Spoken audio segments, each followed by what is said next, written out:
Halo semuanya, Assalamualaikum warahmatullahi wabarakatuh. Nama saya Fian Raini, NIM 2018-03-029. Saya mahasiswi Skripsi Prodi Ekonomi Syariah 2018 semester 4. Jadi di video kali ini aku bakal jelasin tentang riba dan implikasinya dalam keuangan syariah. Apa sih pengertian riba? Jadi pengertian riba itu menurut bahasa artinya bertambah, berlebihan, berkembang, atau berbunga. Sedangkan secara spesifik pengertian riba itu adalah penambahan pinjaman dari pinjaman awal baik dalam bentuk transaksi jual beli maupun pinjam meminjam yang bertentangan dengan prinsip syariah. Kenapa riba dilarang? Karena penggunaan riba mengakibatkan seseorang menjadi rakus, mementingkan diri sendiri sehingga menimbulkan perasaan benci, dengki, marah, dan dendam bagi orang yang membayar riba. Apa hukum praktik riba? Jadi hukum praktik riba itu sudah jelas ya teman-teman, ialah haram seperti sudah terkandung dalam Al-Quran surah Al-Baqarah ayat 275 yang bunyinya wa ahallallahul bai'a wa harramar riba, yang artinya padahal Allah telah menghalalkan jual beli dan mengharamkan riba. Bagaimana sejarah riba? Riba diharamkan oleh siapa saja dan terhadap siapa saja, karena perbuatan riba itu termasuk tindakan zolim, dan zolim itu tidak pandang bulu terhadap siapapun. Islam tidak membedakan manusia karena perbedaan jenis kelaminnya, warna kulitnya, bangsanya, dan lain sebagainya, karena semua umat manusia itu adalah hamba Allah Subhanahu wa Ta'ala. Namun ada perbedaan pendapat yang sangat besar oleh umat Yahudi dan umat yang lainnya.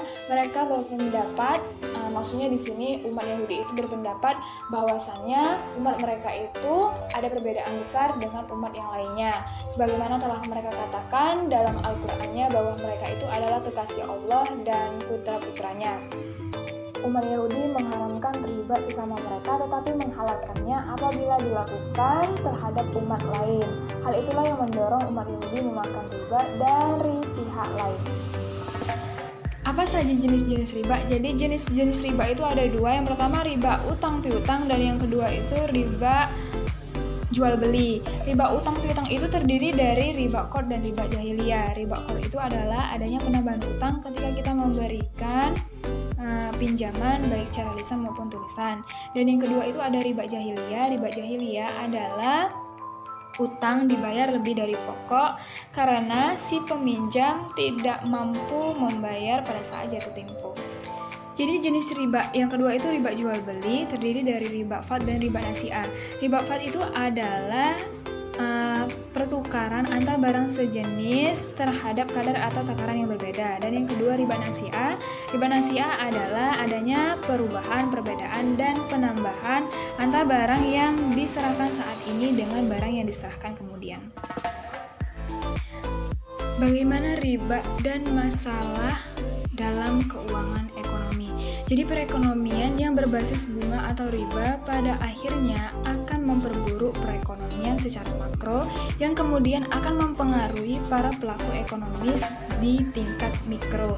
Jadi secara tidak langsung pihak yang melakukan praktik riba itu turut andil dalam memperbesar atau memperburuk perekonomian secara makro, atau dalam kata lain memperbesar resiko perkembangan ekonomi.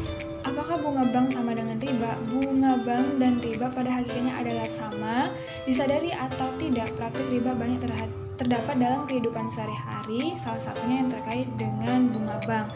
Bunga bank termasuk dalam riba, sehingga bunga bank itu diharamkan dalam ajaran agama Islam.